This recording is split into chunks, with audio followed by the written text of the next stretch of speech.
Assalamu alaikum.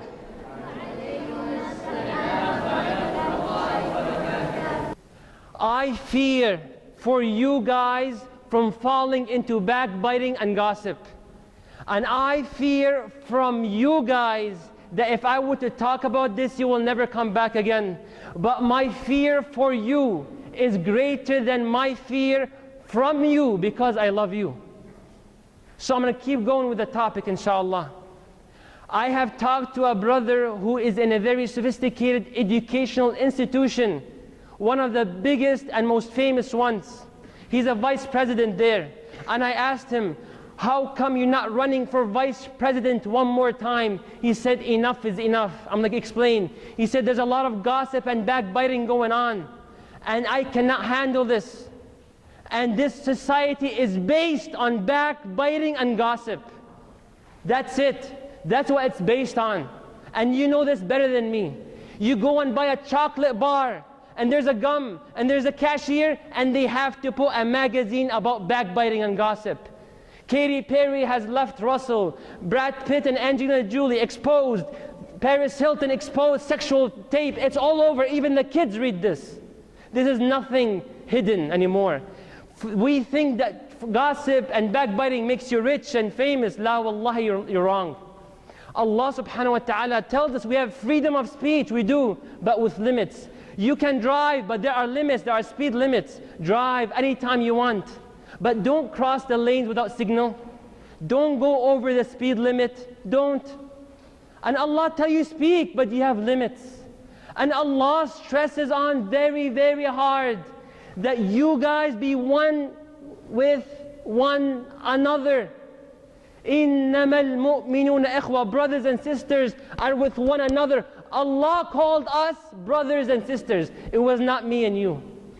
Why do I call them brother, sister? Why? Where that phrase came from? Allah told us. إِنَّمَا الْمُؤْمِنُونَ إِخْوَةً. One another. Wallahi, Islam is amazing about the love of brothers and sisters together. It's just amazing. He said the Muslims are just like structures, like buildings. One another. We not let go to one another. We never separate. If one of us, we're just like a one body. If one of us is in pain, all of us feel that pain. We don't say what's happening in Syria or that country or Libya or Yemen. I'm not Yemeni, I'm not Syrian, I'm not Somali, I'm not this and that, so there's no feelings. No. The believer feels pain for what they're going through.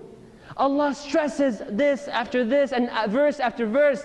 إِنَّمَا الْمُؤْمِنُونَ إِخْوَةً. Prophet Muhammad sallallahu alayhi wa sallam, alayhi wasallam, he said, لَا يُؤْمِنُ أَحَدُكُمْ. You're not a complete believer until you love for your brother and sister what you love for yourself.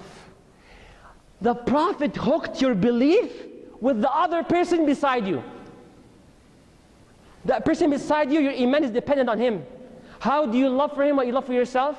Do you hate for him what you hate for yourself? This is what Islam is based upon. The Prophet told us there's no such thing as lying except in 3 situations.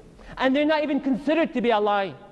When you try to bring 2 people together, there's a fight, you can go to one person telling them that such and such person said that you're an amazing person, and they feel bad for saying such and such about you. And they never said that, but the Prophet said this is not a lie. هذا ليس كذب. Because you're bringing 2 people together. Look what Islam promotes. Do not expose one another. Do not expose one another. Conceal. This is Islam. Manners and worship connected, never separated.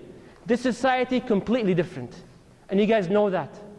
Who took this $1 million shot for John Travolta? He used to have 6 packs, now he has 6 layers of fat. Taking pictures and exposing people. This is a society. This was introduction, jumping in and digging deep to today's talk. I have a question for you guys. Man al-Muslim? Who is the Muslim? Who is the Muslim? Who is it? Go ahead. Us, but define it. So a non-Muslim comes to you, who is the Muslim? Go ahead. Beautiful, she said, whom Allah and the Message are more beloved to them than anyone else. But the Rasul, that's a beautiful, that's feeling the sweetness of Iman. But the Muslim, the Prophet answered the question. And you guys memorize it, promise to memorize. The Prophet asked the Sahaba, Man al-Muslim? Who is the Muslim? Then the Prophet answered, Al-Muslim من سلم المسلمون من لسانه ويده. The Muslim, the T-H-E, Muslim is the one whom the brothers and sisters feel safe from his or her tongue and hand. Look how severe the tongue is. Your tongue determines if you're a Muslim or not. How you speak. Are you that person when people see, they're like, stop talking? Because if this person hears us talking, it'll be spread all over Facebook, all over the school. Are you that person that's physically bully, that every time you come, he's like, is he behind me? And you start getting irritated. Is he behind me? Is he behind me? That person, if some people feel that like that towards you, you're not a complete Muslim. Sallallahu alayhi wasallam. You see Islam? You see how it promotes how we should feel? You see how severe the tongue is? من سلم المسلمون من لسانه ويده. The Prophet stresses on the tongue, and watch what you say. Every single morning you wake up. A hadith from Rasulullah sallallahu alayhi wasallam. Every single morning you wake up, all your body parts, every single body part you have, begs and humiliates itself, begging, please, please. To who? To the tongue. All the body parts, please. What is it saying to the tongue? Ittaqillaha fina. All the body part is saying to the tongue, fear Allah in us. We are part of you. Whatever you say will be reflected in our body parts. If you are straight, we are straight. And if you're corrupted, all of our body parts will be corrupted. Look how severe the tongue is. Look how severe the tongue is in one word. One word. One single word can determine your final destination. One word, period. That's it. What's my proof? Rasulullah sallallahu alayhi wasallam, he said, إِنَّ الْعَبْدَ لَيَتَكَلَّمَ بِالْكَلِمَةِ مِنْ رَضْوَانِ اللَّهِ. A slave of Allah would say a word which grasps and gets Allah's pleasure and satisfaction. Rid Allah. And لَا يُلْقِي لَهَا بَالًا. And that slave doesn't even think about that word or how valuable it is to Allah. And because Allah valued that word so much and He loved it, He would raise your ranks in paradise for one single word. Example, someone coming up to you, telling you, such and such person is A, and you can tell he's about to curse, you say, stop. One word. This stop can lead you to the highest levels in Jannah. Period. Done. Just for this word. Jazakallah khair. Your life has been determined, you're going to Jannah. Stop. I was upstairs and I tried my best. Wallahi, just telling you this as an encouragement and hoping that Allah would accept. I was walking outside and I seen like doors right there. And I went to leave and I'm saying, wait. Then our brother comes up to me. He's like, I have something to tell you. I'm like, what is it? He's like, it's very urgent. I'm like, go ahead, Bismillah. He said, there's this brother. I'm like, Bismillah. There's this brother. So I gotta, my antenna, my signal has to be very clear. He said, there's this brother. One time he was walking by the house of this sister. So it's getting already fishy. As he was walking, I saw him with my own eyes entering the house. I should have told him, stop right here. He said, then after he went inside into the sister house, I was stalking them from a distance. Wallahi, this happened right here. And he said, and I was looking, and I saw through the bedroom windows, I'm like, stop. Stop, don't continue. He's like, what? I'm like, don't continue. He's like, why? I'm like, don't open your mouth. I sense, and you guys sense where he's going. I looked through the bedroom window. I said, Umar ibn al-Khattab, may Allah be pleased with him. When he was the Khalifa, the leader of all Muslims, he was walking by the neighborhood. He seen and he heard a guy and a girl sleeping with one another, and they're not married. He went to Ali bin Abi Talib. He told him, Ya Ali, I have seen them and I have heard them doing this and that. Give them the punishment. He said, Ya Umar, if you say their names, I'm going to whip you. He is the Khalifa of the Muslims. He said, do you have 3 more witnesses? He said, no. He said, if it's only you, I'm going to whip you. He said, Ya Ali, I've seen them and I've heard them. He said, just pronounce it and you're going to get whipped. This is Islam. covering the people even if you've seen them and you've heard them doing sexual acts. What kind of religion tells you there has to be 4 witnesses for sexual relation punishment to be taken into account? How can you have 4 witnesses? This is Islam. One word, watch out. I told that brother, watch out, I cannot continue, stop. He slammed the door and he left. Between me and my heart, I'm like, I don't care. As long as I keep my relationship with Allah subhanahu wa ta'ala, and as long as I don't accept my own brother to be backbitten about or gossiped about, you go to whatever you want to go to. May Allah guide him, may Allah protect him, may Allah do whatever He wants to do with him, but I don't want to hear this. And we will talk about, is backbiting equivalent to listening to it? I'm just listening, I'm not saying it. Is it equivalent?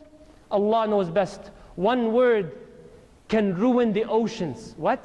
One word, if it's transformed to a part, it can ruin the oceans. Rasulullah sallallahu alayhi wasallam was with his wife Aisha, may Allah be pleased with her.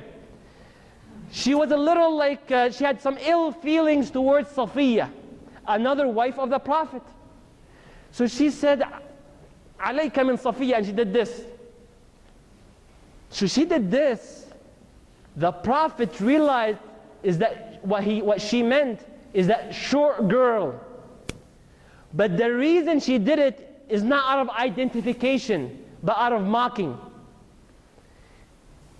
The Prophet said to Aisha, may Allah be pleased with her, our mother.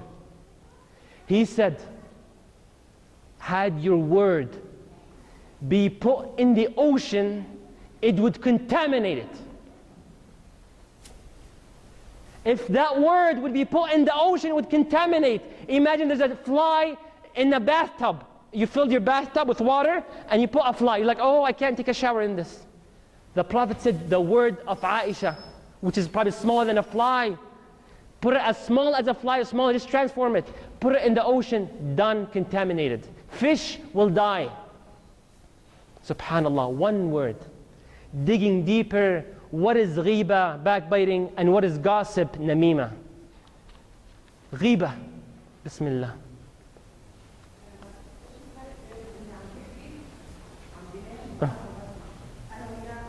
Beautiful question. What's the difference between ghiba, between hearing it and saying it, صح? I put this line all the way at the end of the talk. But I'm just telling you this, wallahi, out of just learning it, wallahi. But the one who asked the question is my mother. And I'm not going to go any forward until I answer her question with all respect. And this can be the best lesson you get out of this halaqah tonight. Mama, Habibti. No. The listener of the ghiba, الذي يسمع الغيبة, has equal punishment to the one that says it. Equal.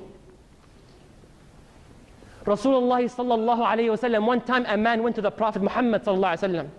He told him, Ya Rasulullah, zanayt. I committed fornication, adultery. Then the Prophet moved away from him. He went from the other side, Ya Rasulullah, zanayt. He moved away from him, didn't respond. Ya Rasulullah, zanayt, 3 times. Then the Prophet ignored him, hoping that he would just leave and repent by himself. He went for the 4th time, Ya Rasulullah, zanayt. The Prophet moved away from him. The 5th time, he said zanayt. The Prophet asked him explicit questions. Did you go all the way? Yes. Are you aware of what you're saying? Yes. What is it that you need?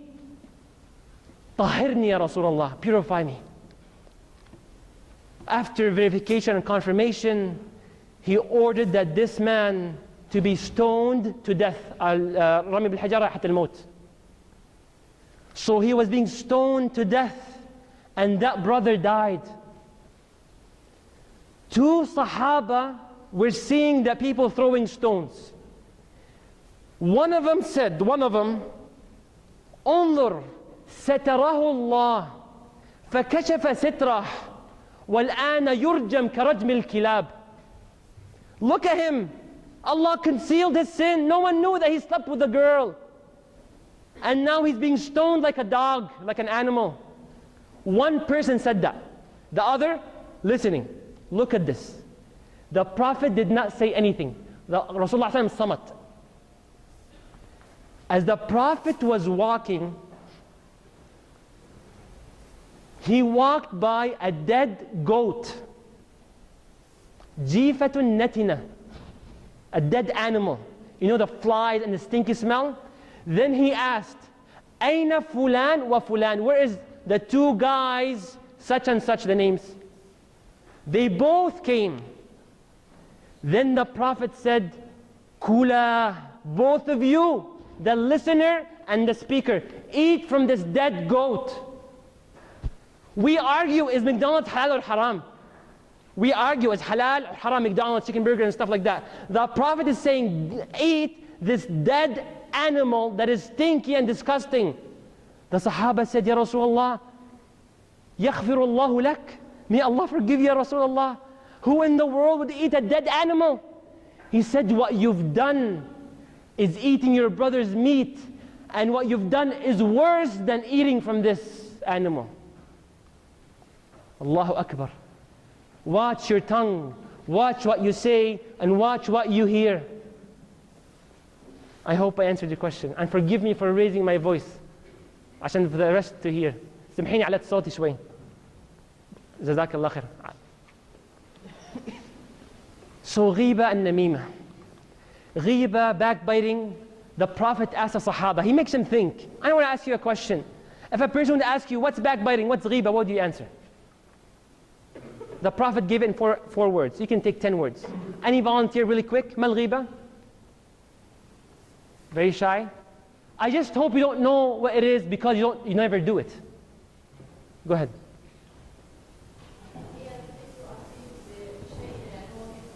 Excellent. MashaAllah.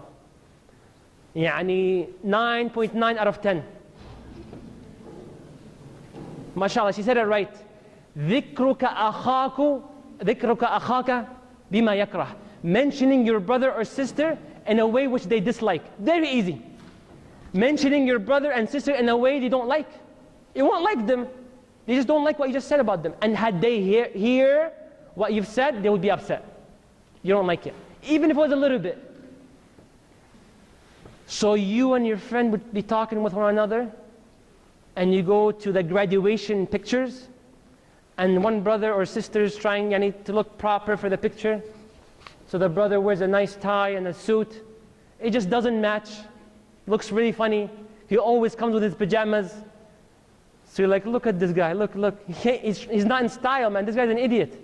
This, ghiba. She has a big mouth, ghiba. She's so ugly, ghiba. Look how her ears look like, ghiba. She's dumb, ghiba.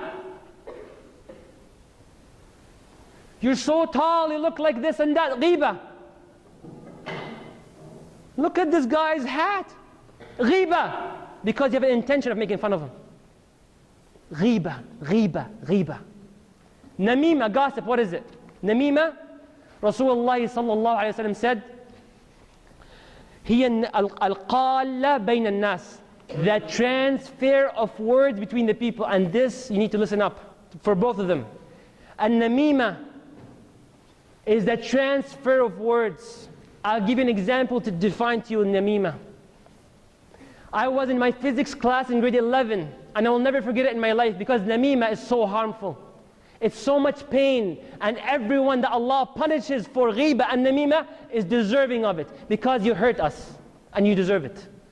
And Allah is the most just, and He will not punish anyone or reward anyone. He will not punish anyone unless they deserve it. Grade 11 physics class at Miss Oni Orson in Forster High School.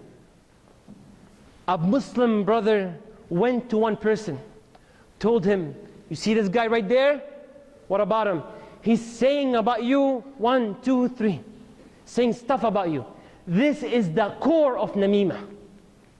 You know what she said about you? She said, I don't know what to tell you. I'll tell you, okay, but don't tell anyone.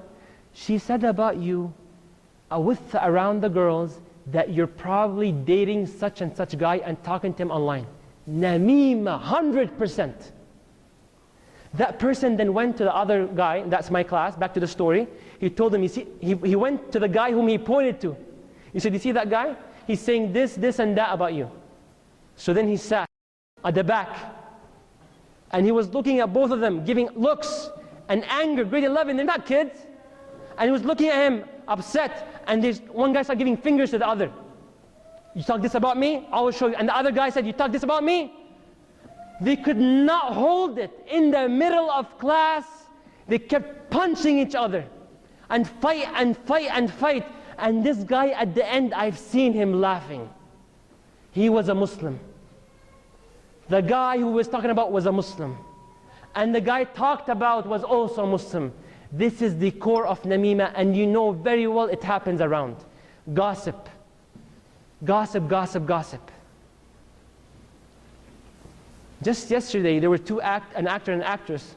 It was a musician, Nicki Minaj, having dinner with another guy. The one that took the photograph could not handle this. He said, oh, such and such Nicki Minaj and this person are now dating. Namima. This girl, you know what happened to her? What? This guy proposed to her and it didn't work out. Tayyib, what happened? I'll tell you what happened. I think the guy found out something about her past. This is ghiba.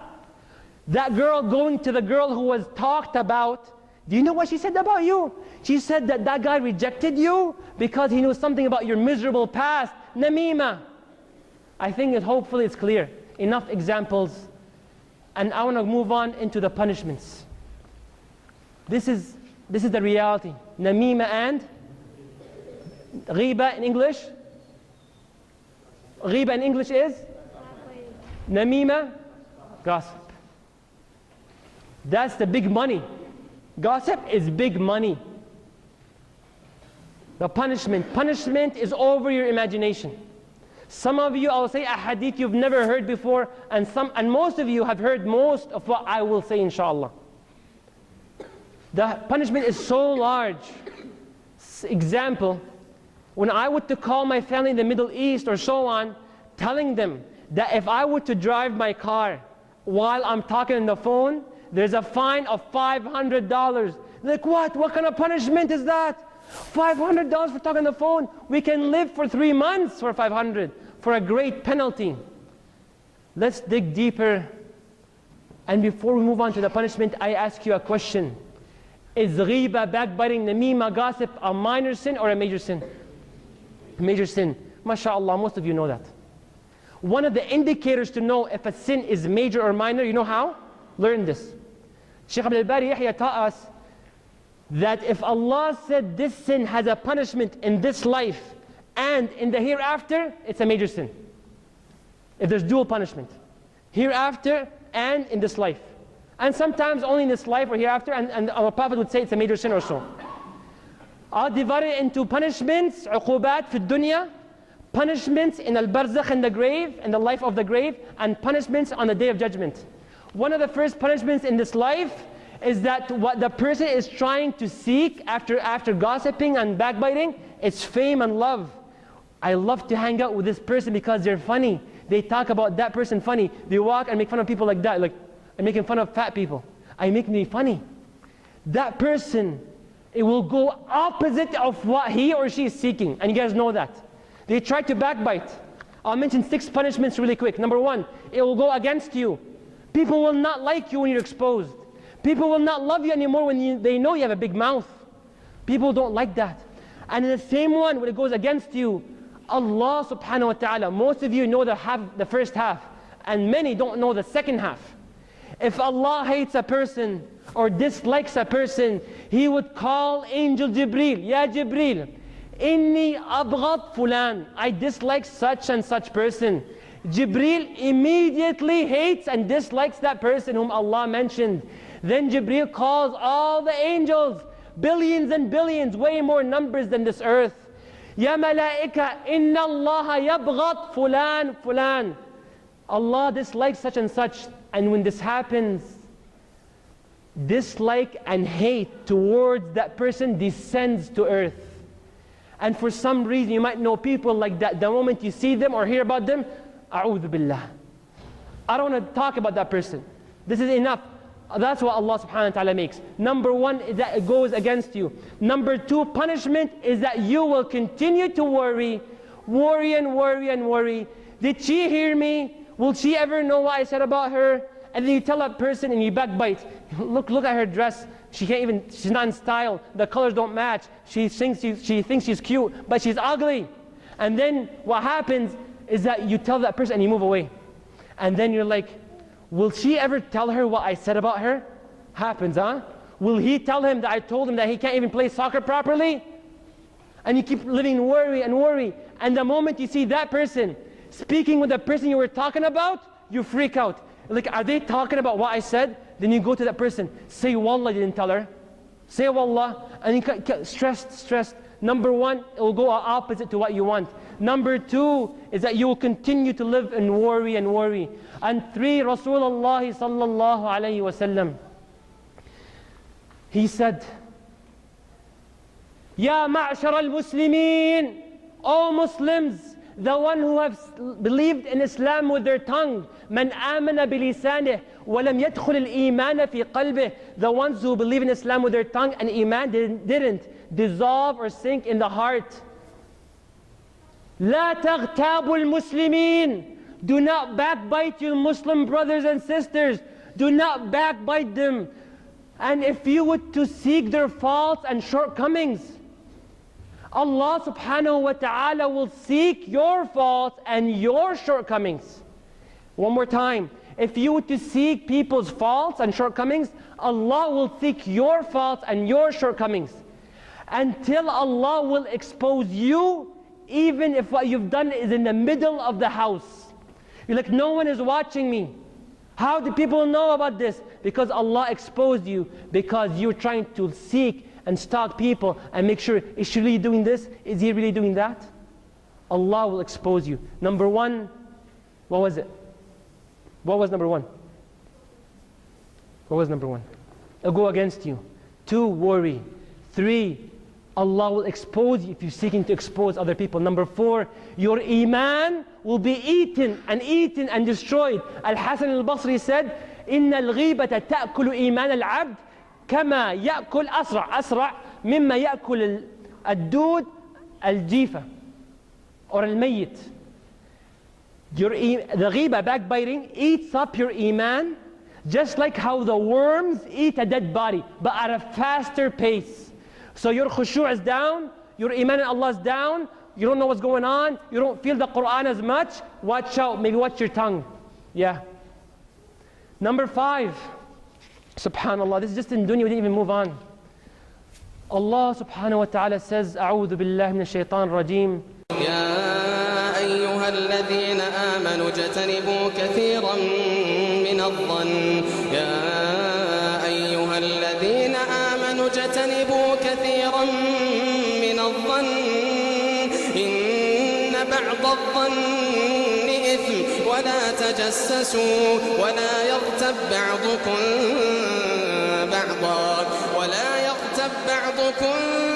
بعضا أيحب أحدكم أن يأكل لحم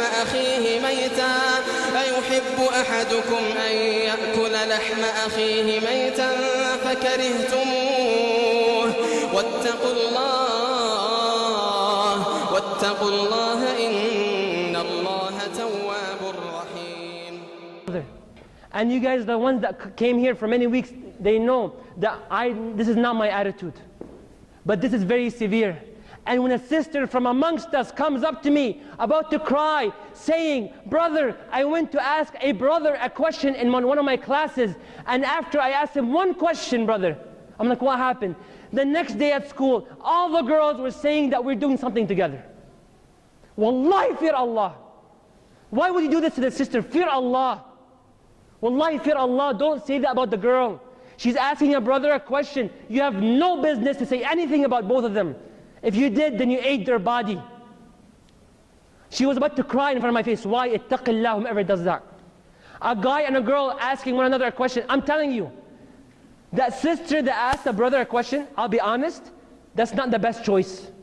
You go to other girls first. You go to other sisters. None of them are there. None of them can help you. Your teacher cannot help you. Then there's only that one brother. Bismillah, tawakkaltu ala Allah, and make it limited. Don't make it your first choice. Another brother and sister, they cannot walk anymore properly. They're just obsessed about what people will say. I'm like, why? He called me at night one time, complaining, brother. I'm like, what's going on? He said everyone at my school and her school and their school, whatever country they live in, they may not be in Windsor, it might be a different country, they're just talking trash. Saying this and that, and I'm telling you, I'm speaking from my heart, because more than half of you go through this. For the wallahi, if I were to open my laptop, showing you the emails I get, you're like, now I feel why you're speaking like that. Stop, stop, stop. Punishment in the grave. This was just dunya. It was just dunya. Punishment in the grave. May Allah protect me and you. Wallahi, wallahi. No humbleness, no trying to be Mr. Fancy Guy. I'm giving this talk, you know why? For me before all of you, wallahi. This talk specifically, I was just writing it, Majed, wake up. Majed, wake up. Watch what you're listening, watch what you're saying. Some of the Salaf, they used to say, I will not say a single word for the past 40 years. I've never said a single word for the past 40 years, except that I have prepared an answer to Allah to why I said this word.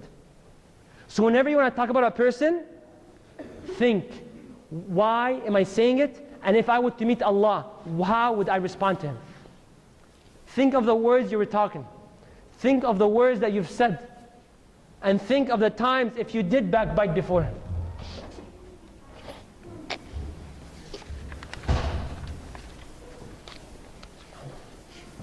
In the grave, Qatada says, he's a great scholar, he said the punishment of the grave is for 3 reasons.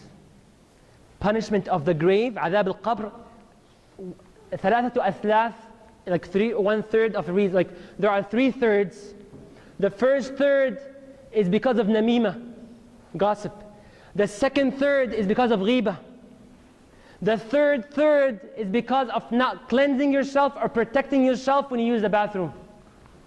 That's a punishment in the grave. Rasulullah sallallahu alayhi wa sallam said, لَوْلَا أَن تَدَافَنُوا. If you didn't bury your people, I would make dua to Allah to allow you to hear the punishment in the grave. But because you bury your families, so Allah covered the noise of the punishment. The Prophet Muhammad ﷺ walked by 2 graves. The first grave he walked by, he told the people, Sahaba, these 2 graves are being punished. وَمَا يُعَذَّبَانِ بِكَبِيرٍ. They're being punished, but not for something they thought it was major. They thought it was just a word. You know what? She's an idiot. He's a bum. Look how he shoots like a homo. It happens. Look how he shoots and make fun of him. These words, that person is being punished for namima. And another narration for ghiba. The second grave the Prophet walked by, he said this person is being punished because they never purified or protected themselves when they use the washroom. Subhanallah. That's the punishment. The second punishment in the life of al-barzakh after the person dies. Rasulullah sallallahu alayhi wa sallam said, when he descended all the way to meet Allah subhanahu wa ta'ala, he said, on my way there, I've seen people with copper nails. Adfar min nuhas. Copper nails. They're scratching themselves and their chest. The Prophet said, Man haula? Who are these people? Jibreel answers, these are the people that ate their brothers alive on earth, and they were insulting them and ruining their reputation and talking trash about them. Scratching their face and chest all the way until the day of judgment. Subhanallah. Rasulullah sallallahu alaihi wasallam, one time he was telling the people his dreams, and the Prophet's dreams are false or true? True. Every dream he has is true. Hilm al-anbiya, ru'yat al-anbiya, haqq. What happened is that he was dreaming and he got 2 people, one guy on the right, one guy on the left, walking with the Prophet. The Prophet doesn't know who are these people. As they were walking, they went by a group of people. One person in a river of blood, the other person in like an oven, and groups and groups and groups. Every time the Prophet say, who are these people? The people say, intaliq, move on, don't worry about it, move on. The Prophet never got an answer. He said, I walked by a group of people, they got hooks of hadid, steel, iron. They grab the right side of their mouth and they rip it all the way until the back. Then they grab the right side of their nose and they rip it all the way till the back. Then they put it in their eyes and they put it all the way until the back. Then they move to the other side. They put the hook in their mouth and they rip it all the way till the back. And they put it in the eyes and they put it all the way till the back. And they put it in their nose and all the way in the back. And by the time they're done the first half, the other half goes back to normal. Who are these, Ya Jibreel? Who are these? And they say, intaliq, don't worry. After going throughout the dream, it's a long dream, maybe one day we'll cover it. The people on the right and the left were angels. They said, Ya Rasulullah, you see these people that were doing the hooks? You know who are they? Who? Who were they? Exactly. And it's specifically gossip. Specifically gossip.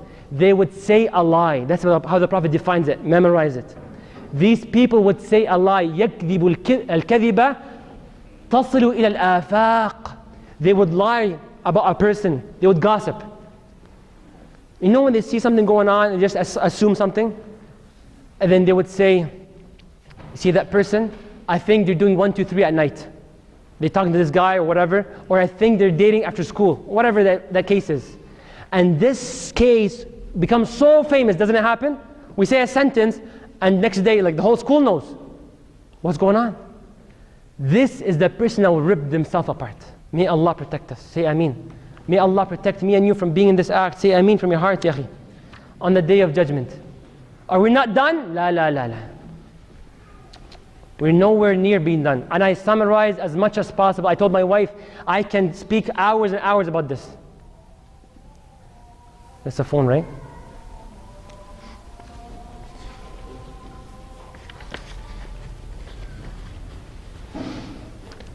Rasulullah sallallahu alayhi wasallam, when the day of judgment comes, and you're like, I just said this word. I just never thought. Wallahi, brother, wallahi, I never knew all of this. Isn't that true?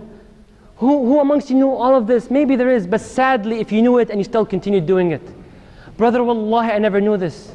And you come on the day of judgment, may Allah not make you amongst them. I say you, but not intentionally, I mean like you by name, by person.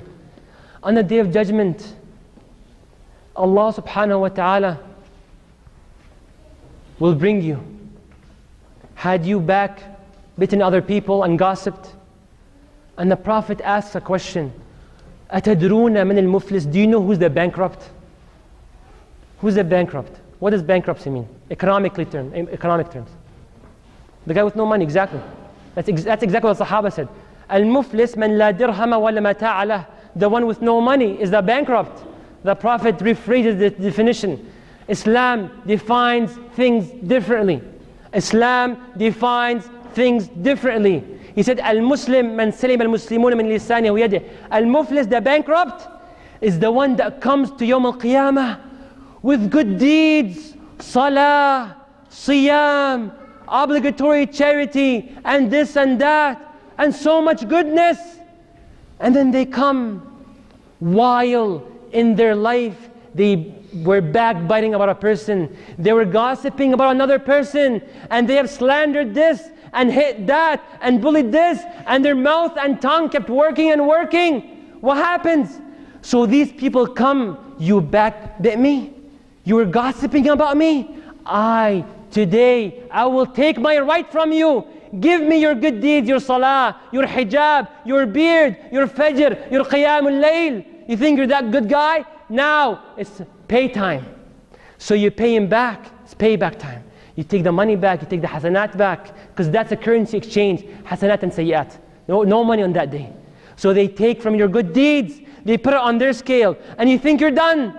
Then another guy comes, hold on, when we were in grade 9 and you have reached your puberty and you have been accountable, you said such and such behind my back. Today I take my right from you in grade 9. And they might have died at 63 or 70 or 80. And you're like, I forgot about you. Where are you guys coming from? For a big mouth which you had in this life. Taking from good deeds. And then at the end, you have no more good deeds. And all what you have left are sins. Then they look around. Another guy comes. You're like, I have no more good deeds to give you. No problem. I will pass on to you my sins. So give him sins. And then that person will be thrown in the hellfire. This is the bankrupt. This is the bankrupt. Many of you perhaps did not notice the following point. Couldn't Allah bring that man with no good deeds and a lot of sins and just go to Jahannam? Why did Allah show us, and why did the Prophet tell us that they will come with good deeds, they'll be taken away? So you can feel the pain which you put in the heart of people. So you can see you vanishing. So you can feel the pain, and they can feel the relaxation that you talked so much about us. You ripped us. You were a reason why I didn't get married and I got postponed till 2-3 years. Yes, a ghiba can be a reason. It's qadar Allah, but it can be a reason. Yawm al-Qiyamah, brothers and sisters, another punishment. Rasulullah sallallahu alayhi wa sallam says 4 words. La yadkhul al-jannata nammam. Period. A gossiper will not enter Jannah. Are you serious? Wallah, that's the authentic hadith. If you gossip around, telling a brother, do you know what he said about you? He said he wants to meet you after school. He wants to fight after school. He hates you. Doing this, you will not enter Jannah. Brother, it's just a simple sentence. I still pray. You're not going to Jannah. Except for after a long time. Up to Allah to forgive you at the moment or delay your entrance. If you're a true believer, believe in La ilaha illallah, your final destination is Jannah. But you might take a long time. And 1 day delay on the Day of Judgment is equal to how many years in our time? 1 day on the Day of Judgment is equal to? 1 second. 1,000 years. كَأَلْفِ سَنَةٍ مِمَّا تَعُدُّونَ. 1 day in the time of Yawm al-Qiyamah is equal to 1,000 years. So is it worth it? Repeat after the Imam, the Muazzin.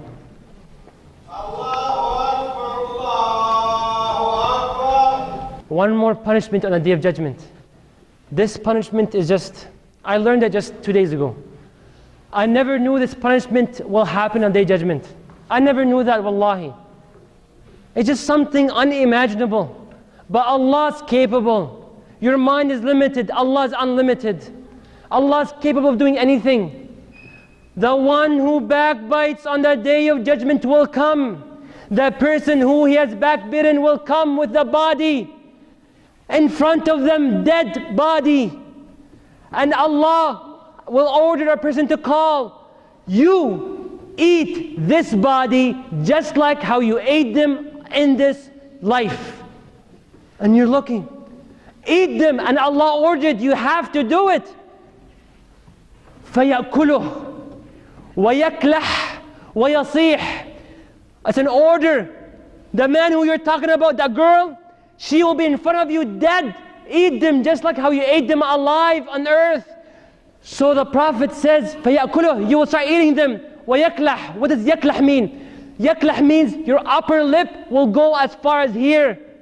And your bottom lip will go as far as the middle of your chest. You'll open your mouth. We make fun of snakes. We think they're ugly. We can't look at them. On the Day of Judgment, you will be like a snake. And you will eat them and you will cry out loud as you're swallowing the body. She's stupid. You deserve it. She's dumb. You deserve it. I have so many examples. And I'm sure, wallahi, I'm sure, you can come and give me real examples of backbiting and gossip. Brother, I beg you. Tell us, how can we erase this? I have done it, brother. I've listened to it, brother. What can we do? Now, really quick. You cannot doze off, okay? Now you cannot doze off. If I was boring the whole time, be patient, learn this. If you were listening to gossip or backbiting, it's equal to saying it. Deal? So both have the same way of repenting. But the one that listen to it, you gotta do a couple things. If it happens to you in the future, you tell the person, stop. Don't continue. You have to do that. Or you defend your brother or sister that you're talking about. They say, she's a liar. You're like, no, she's a truthful person. Like, no, I saw her lying. I tell you that I didn't see anything against this girl, so you don't call her a liar. The Prophet said, whomever defends the honor of their brother and sister, Allah will defend their honor and reputation on the day of judgment. Defend your brothers and sisters. So you tell them you stop, or you defend your brother, or you go against it. And the last resort you have is you advise them. Like, please stop talking. Wallahi, this ghiba, we heard a talk on Thursday, is dangerous, this and that, avoid it. If they continue, you have to bounce. You have to leave. Don't say, what will they think about me? You have to leave. Leave, run, don't walk, run. You don't want to eat that dead body, right? Doesn't it make sense? You run away, you don't walk. You're like, should I no, go. He won't be my friend. Let him go to whatever he wants to go to. Don't lose Allah, don't lose Jannah, don't lose the Prophet Muhammad sallallahu alaihi wasallam for a friend. Because no, if they backbite about another person and they tell you about it, you smart boys and sisters know that they will backbite about you. Had they done it once, they will do it twice. If you did backbite, and the listener as well, now there are more ways to repent. Many of the ulama said, you go to the person, you tell them, you know what?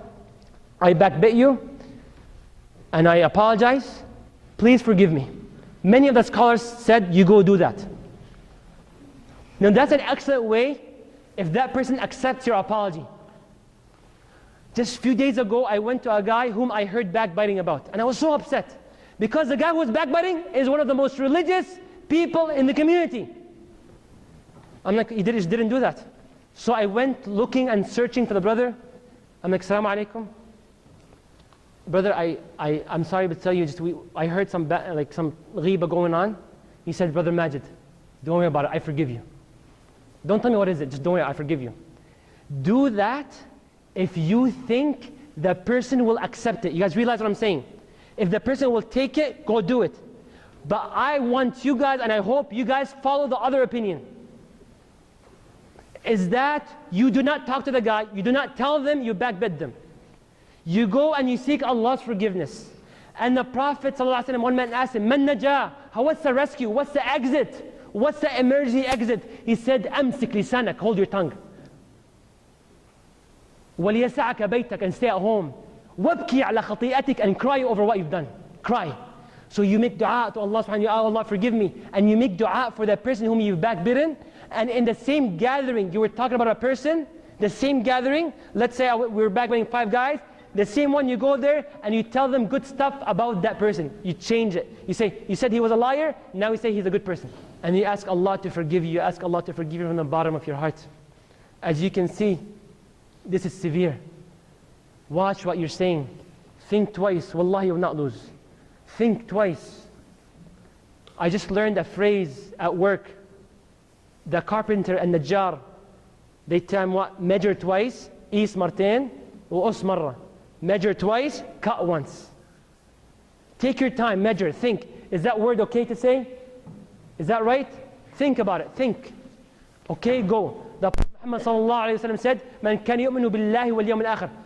If you guys believe in Allah and on the day of judgment, okay, فَلْيَقُلْ خَيْرًا أَوْ لِيَصْمُتْ. Say something good or remain silent. May Allah reward you for coming. May Allah make you steadfast. May Allah make you powerful to resist these things.